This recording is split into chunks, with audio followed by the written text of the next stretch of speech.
Hello friends, welcome back to my YouTube channel 7 learning. तो दोस्तों, इस वीडियो में हम बात करेंगे इग्नू यूनिवर्सिटी की।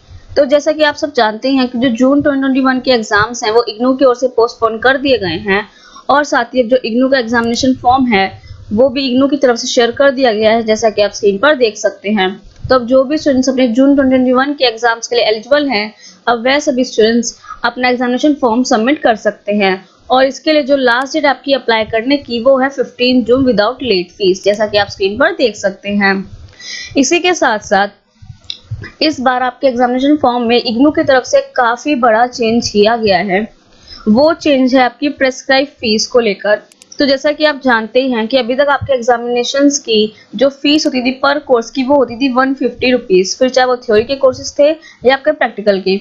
लेकिन अब इग्नू ने वो आपकी फीस को बढ़ा दिया है 200 रुपीज। तो अब आपको 200 रुपीज पर कोर्स आपको पे करना होगा, फिर चाहे वो आपके थ्योरी के कोर्स हो या आपके प्रैक्टिकल के। और इसी के साथ जैसा कि आप सब जानते हैं कि जब अपना एग्जामिनेशन सेंटर सेलेक्ट करते हैं वो एग्जामिनेशन सेंटर आपको दिया जाता है, लेकिन कई बार ऐसा भी होता है कि वहाँ की सीटिंग जो है वो एग्जॉस्ट हो जाती है। तो ऐसे में फिर आपको वहाँ पे आप तो अपने एग्जाम्स दे नहीं पाएंगे। तो इसलिए आप अपना एक ऑल्टरनेट एग्जाम सेंटर भी सेलेक्ट करके रखें कि अगर आपकी उस कॉलेज में अगर सीटिंग आपकी एग्जॉस्ट हो गई हो तो आप अपना दूसरा भी सेंटर आप सेलेक्ट कर सके। और इसी के साथ जो बैचलर डिग्री प्रोग्राम से स्टूडेंट्स हैं तो वो सभी जानते ही होंगे कि जो आपके ग्रुप्स के एग्जाम होते हैं, यानी कि ग्रुप 1 से लेकर ग्रुप 6 तक के, तो वो same day same date and same time पर कंडक्ट किए जाते हैं। तो ऐसे में आप जब भी अपना एग्जामिनेशन फॉर्म आप सबमिट करें, फिल करें, तो आप ध्यान से फिल करें कि आप सेम ग्रुप्स के एग्जाम एक साथ फिल ना कर दें। और इसी के साथ साथ अगर आपके दो डिफरेंट ईयर्स या दो डिफरेंट सेमेस्टर के एग्जाम आपके अगर एक दिन में पड़ जाते हैं तो उसको एज अ क्लैश कंसिडर नहीं किया जाएगा और साथ ही उसके लिए कोई भी आपकी रिक्वेस्ट भी एक्सेप्ट नहीं की जाएगी। और इसी के साथ कुछ इंपॉर्टेंट इंस्ट्रक्शन एंड गाइडलाइंस भी शेयर किए गए हैं जो आप सभी स्टूडेंट्स के लिए जाने बहुत ज़्यादा जरूरी है। तो ऐसे कई सारे स्टूडेंट्स होंगे जिनकी रजिस्ट्रेशन की वैलिडिटी दिसंबर 2020 में एक्सपायर हो गई होगी और उसके बावजूद भी वो अपने दिसंबर के एग्जाम्स के लिए अपीयर भी नहीं कर पाए होंगे जो कि आपके फरवरी में कंडक्ट किए गए थे। तो उन स्टूडेंट्स के लिए अब एक अच्छा मौका है। तो आप सभी स्टूडेंट्स के लिए जो रजिस्ट्रेशन की वैलिडिटी है उसको एक्सटेंड कर दिया गया है आपके जून 2021 के एग्जाम्स तक के लिए। तो अब अपने जून 2021 में एग्जाम दे सकते हैं। तो आप सभी भी अपना एग्जामिनेशन फॉर्म आप फिल कर सकते हैं। और इसी के साथ जब भी अपना एग्जामिनेशन फॉर्म फिल करेंगे तो ऐसा हो सकता है कि आपका वहाँ पर लिख के आ जाए कि रजिस्ट्रेशन इज नॉट फाउंड या आपके जो कोर्स हैं वो वहाँ पर शो ना हो। तो ऐसे में आप क्या करें, तो ऐसे में यहाँ पर ये मेल आईडी दे रखी है, आप इस पर मेल कर सकते हैं और साथ ही इस नंबर से आप कांटेक्ट भी कर सकते हैं। और इसी के साथ सबसे इम्पोर्टेंट बात कि आप सभी अपने आंसर्स जो लिखेंगे वो आप उस लैंग्वेज में लिखें जिस लैंग्वेज में आपको आपका प्रोग्राम ऑफर किया गया। ऐसा नहीं है कि आपको प्रोग्राम आपका इंग्लिश में ऑफर किया गया और आप अपने जो आंसर्स लिख रहे हैं वो आप हिंदी में लिख रहे हैं। तो ऐसे में फिर जो आपका एग्जाम है वो आपका कैंसिल कर दिया जाएगा, यानी कि जो आपने एग्जाम लिखा तो जो आपके आंसर्स थे उनको कैंसिल कर दिया जाएगा विदाउट एनी इंफॉर्मेशन। तो जैसा कि आप यहाँ देख सकते हैं यहाँ पर साफ साफ लिखा हुआ है। तो इसलिए जिस लैंग्वेज में आपको आपका प्रोग्राम ऑफर किया गया आप सिर्फ उसी लैंग्वेज में अपने आंसर शीट में अपने आंसर्स लिखें। और इसी के साथ साथ आपके यहाँ पर कुछ स्टेप्स दिए गए हैं कि आपको अपना एग्जामिनेशन फॉर्म किस तरह से सबमिट करना है। तो वो तो आप सभी जानते ही होंगे। बस इतना है कि जब भी अपना एग्जामिनेशन फॉर्म आप फिल करेंगे तो आप उसको ध्यान से फिल करें, क्योंकि आप उसमें बाद में कोई भी चेंजेस, कोई भी करेक्शन, एडिशन, डिलीशन कुछ भी नहीं कर पाएंगे।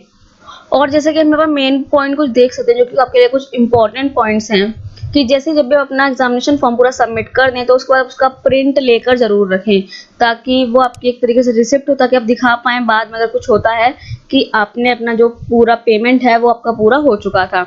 और इसी के साथ साथ ये आपके लिए सबसे जरूरी है आप सभी स्टूडेंट्स के लिए जानना कि कई स्टूडेंट्स के संग ऐसा होता है कि कई बार ऐसा होता है कि जो आपकी पेमेंट है उसको डिडक्ट कर लिया जाता है, यानी कि आपकी पेमेंट जब वो कट जाती है लेकिन उसके बाद भी आपकी जो एक्नॉलेजमेंट रिसिप्ट होती है उसे जनरेट नहीं किया जाता है इग्नू की तरफ से। तो ऐसे में आप सभी स्टूडेंट्स को एडवाइस किया जाता है कि आप सभी 72 आवर्स का, कम से कम 72 आवर्स का वेट करें। अगर उसी वक्त आपकी एक्नॉलेजमेंट रिसिप्ट जनरेट नहीं होती तो 72 आवर्स तक में आपकी जो एक्नॉलेजमेंट रिसिप्ट है वो कंफर्मली जनरेट हो जाती है। तो ऐसे में आप ये ना करें कि आप 2-2, 3-3 बार अपना जो पेमेंट है वो आप कर दें। तो ऐसे में फिर आपको जो आपकी पेमेंट है वो भी आपको फिर से नहीं दी जाती ना, यानी कि आपको वो रिटर्न भी नहीं की जाती है। तो ऐसे में अगर आपकी एक्नॉलेजमेंट रिसिप्ट जनरेट नहीं होती है तो प्लीज आप सभी 72 आवर्स तक का वेट जरूर करें।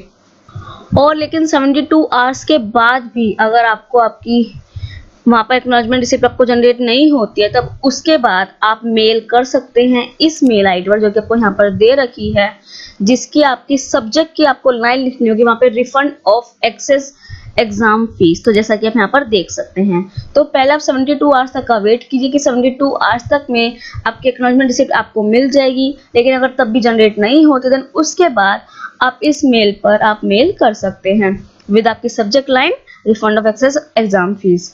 और इसी के साथ जो आपके एग्जामिनेशन सेंटर हैं कि आपके एग्जामिनेशन सेंटर आपको कौन कौन से मिल सकते हैं, तो उसके लिए आप यहाँ पर क्लिक हियर पर जाकर आप क्लिक कर सकते हैं। तो जैसे आप क्लिक करेंगे तो यहाँ पर आपको कुछ तरीके से शो हो जाएगा। तो यहाँ पर जो आपका रीजन आपको वो यहाँ पर सेलेक्ट करना होगा कि आप कहाँ के भी हैं, तो आपको यहाँ पर सेलेक्ट करना होगा। जैसे कि अगर आपका चंडीगढ़ है तो आपको यहाँ लिखना होगा, और आपको अपने चंडीगढ़ की सिटी के आपको स्टार्टिंग के 3 वर्ड्स यहाँ पर लिखने होंगे। देन उसके बाद आपको यहाँ पर सबमिट कर देना होगा। फिर आपको दिख जाएगा कि आपको सिर्फ जिनका रीजनल सेंटर चंडीगढ़ है, जिनका रीजन चंडीगढ़ है, उनको सिर्फ ये 3 एग्जामिनेशन सेंटर आपको मिल सकते हैं। तो फिलहाल के लिए ये है, आगे के लिए अपडेट भी हो सकते हैं। तो बस कुछ आपकी ये इंपॉर्टेंट चीजें थी। इसी के साथ साथ बाद में आपको क्या करना है, आपको किस तरीके से आपका एग्जामिनेशन आपको सबमिट करना है, तो उसके लिए आपको इन दी एंड यहाँ पर डिक्लेरेशन पे आके आपको यहाँ पर टिक मार्क करना होगा। देन उसके बाद आपको यहाँ पर proceed to fill online examination form पर आपको क्लिक करना होगा। देन उसके बाद आपको यहाँ पर अपना प्रोग्राम कोड, एनरोलमेंट नंबर, आपको रीजन अपना सेलेक्ट करना होगा एंड देन उसके बाद सबमिट कर देना होगा। जैसे आप सबमिट कर देंगे फिर कुछ इस तरीके से आपका जो पेज है वो ओपन हो जाएगा। देन सबसे पहले आपको यहाँ पर अपना एग्जाम सेंटर सेलेक्ट करना होगा। तो जो अपना एग्जाम देना चाहते हैं हम यहाँ पर सेलेक्ट कर सकते हैं। देन उसके बाद अगर आपको अपना एड्रेस चेंज करना है तो हम यहाँ पर यस पर सिलेक्ट करें, तो आप यहाँ पर जाकर अपना एड्रेस चेंज कर सकते हैं। अगर आपको नहीं करना है तो आप यहाँ पर बस नो पर रहने दीजिए। देन उसके बाद आपको यहाँ पर अपना डेट ऑफ बर्थ सेलेक्ट करना होगा, फिर यहाँ पर आपको जेंडर सेलेक्ट करना होगा। देन उसके बाद अगर आप PWD कैंडिडेट हैं तो आप यहाँ पर यस पर सिलेक्ट करें, अगर आप नहीं हैं तो आप बस यहाँ पर सीधा नो पर रहने दें। तो आप अपने जिस भी कोर्स का एग्जाम देना चाहते हैं आपको यहाँ पर सिलेक्ट करना होगा। देन उसके बाद बस आपको यहाँ पर जाके सीधा सबमिट कर देना होगा। इसके बाद आपको जो पेमेंट का गेटवे है वो ओपन हो जाएगा, बस आपको फिर पेमेंट कर देना होगा। फिर जब का एग्जाम फॉर्म होगा वो पूरा सबमिट हो जाएगा। और बाकी अगर आपकी कोई क्वेरी हो तो आप कमेंट बॉक्स में कमेंट कर सकते हैं।